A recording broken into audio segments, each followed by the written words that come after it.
జనాలతో మాట్లాడుర్రి, పబ్లిక్ వాస్తవాలు చెప్పమని చెప్పినాడు రేవంత్ రెడ్డి. ఏం వాస్తవాలు? కేసీఆర్ 7 లక్షల కోట్లు అప్పు చేసిండు, ఆ అప్పులకు వడ్డీలు కడుతున్నాం, అందుకే మేము రైతు బంధు ఇవ్వలేకపోతున్నాం, అందుకే పెన్షన్లు ఇవ్వలేకపోతున్నాం, అందుకే మహిళలకు 2500 ఇవ్వలేకపోతున్నాం. ఇవన్నీ మేము చేయకపోవడానికి కారణమే కేసీఆర్ అప్పు చేసిండు, కాబట్టి మేము ఏం చేయలేకపోతున్నాం అని చెప్పి జనాలకు చెప్పుర్రి, జనాలకు వివరించుర్రి. ఎవరన్నా పబ్లిక్ అడిగితే ఇవన్నీ ముచ్చట చెప్పుర్రి అని చెప్పి రేవంత్ రెడ్డి చెప్పి తోలుతుండట ఎమ్మెల్యేలను, మంత్రులను. ఇది 99 డేస్ యాక్షన్ ప్లాన్. ప్రజా సమస్యల పైన ప్రజలతో మాట్లాడడానికి, ప్రజా సమస్యలు తెలుసుకోవడానికి రేవంత్ రెడ్డి ప్లానింగ్.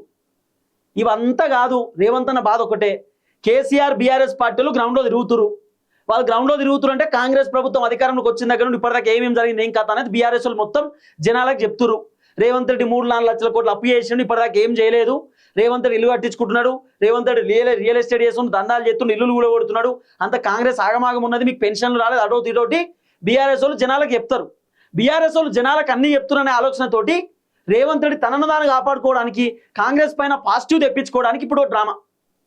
జనాల్లోకి పోయి జనాలను ఏదో కాంగ్రెస్ అద్భుతాలు చేస్తుంది, ఇంకా అద్భుతాలు చేయబోతుంది, ఇంకేమేమి చెప్పాలో మీరు చెప్పుర్రి, మీ సమస్యలు ఏందో మాకు చెప్పుర్రి, మేము అన్ని చేస్తామని చెప్పి కలరింగ్ ఇచ్చుకుంటున్నాడు రేవంత్ అన్న. కారణం ఏంది ఒకటే, రేవంత్ రెడ్డికి సంబంధించినటువంటి ఈ ఎమ్మెల్యేలు, మంత్రులు వీళ్ళంతా గ్రౌండ్లో తిరిగితే ఇక జనం కూడా మంచో చెడో కాంగ్రెస్ గవర్నమెంట్ మా దగ్గరకు వచ్చింది, ఎమ్మెల్యేలు మా దగ్గరకు వచ్చి మా సమస్యలు తెలుసుకున్నారు, మంత్రులు మా దగ్గరకు వచ్చి మా బాధలు తెలుసుకున్నారు, రేవంత్ రెడ్డి గ్రేట్, మంత్రులు గ్రేట్, ఎమ్మెల్యేలు గ్రేట్ అని జనాలు అనాలే కదా. అనడానికి కాంగ్రెస్ పైన పాజిటివ్ ఒపీనియన్ క్రియేట్ చేయడానికి ఇదంతా రేవంత్ రెడ్డి ప్లానింగ్ లెక్క కొడుతున్నది అంతే. కానీ పాపం ఎమ్మెల్యేలు రేవంత్ అనే చెప్తున్నారు, మా వల్ల కాదు సార్, మేము పోలేము, మీరేమో ఏదో పాజిటివ్ రావాలి అది ఇది అనుకుంటారు. కానీ జనం తిడుతురు, జనం విమర్శిస్తురు, జనాలు స్ట్రేట్ ఫార్వర్డ్ ఉంటారు. అందరు లెక్క రాజకీయ నాయకులు లెక్క మాట్లాడరు జనాలు ఓపెన్గా చెప్పేస్తారు. ఎమ్మెల్యే అయినా, మంత్రి అయినా, ముఖ్యమంత్రి అయినా, ప్రధానమంత్రి అయినా పబ్లిక్ ఏమనిపిస్తే అది చెప్పేస్తారు.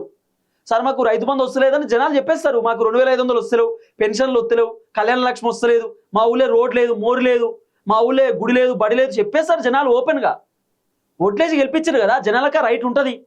ఇవన్నిటికీ ఎమ్మెల్యేలు సమాధానం చెప్పలేకపోతున్నారు. ఎమ్మెల్యేలకు రేవంత్ రెడ్డి ఇప్పటిదాకా షిల్లి కావి ఇచ్చింది లేదు. ఎమ్మెల్యేలు నియోజకవర్గాలు డెవలప్మెంట్ కావాలంటే రేవంత్ రెడ్డి నిధులు ఇవ్వాలి, నిధులు వస్తలేవు. రేవంత్ రెడ్డి ఎమ్మెల్యేలకు నిధులు ఇయ్యాడు, ఎమ్మెల్యేలు పోయి జనాల సమస్యలు తెలుసుకుంటామంటే జనాలు తిరుగుబాటు చేయరా, తిట్టరా, జనాలు తిడుతుర్రట. అంత ఆగమాగం ఉంది పరిస్థితి. కాబట్టి రేవంత్ అన్న మళ్ళీ కేసీఆర్ దెబ్బనే, ఇక్కడ కేసీఆర్ దెబ్బకు మళ్ళీ రేవంత్ అన్న పరుగులు తీస్తున్నాడు. మరి 99 రోజుల పరిపాలన వర్కౌట్ అవుతుందా కాదా, మరి జనాలు వాళ్ళ సమస్యలు చెప్తారా, ఆయన ఎమ్మెల్యేలను ఉరికిస్తారా అనేది ముందు ఇంకా వేచి చూడాల్సినటువంటి అవసరం ఉంటుంది. కానీ రేవంత్ రెడ్డి ప్లానింగ్లో రేవంత్ రెడ్డి ఉన్నాడు, కాంగ్రెస్ పైన పాజిటివ్ క్రియేట్ చేసుకోవడానికి విశ్వ ప్రయత్నాలు చేస్తున్నాడు. అది క్రియేట్ అవుతుందా కాదా అనేది ముందు వేచి చూడాల్సినటువంటి అవసరం ఉంటుంది.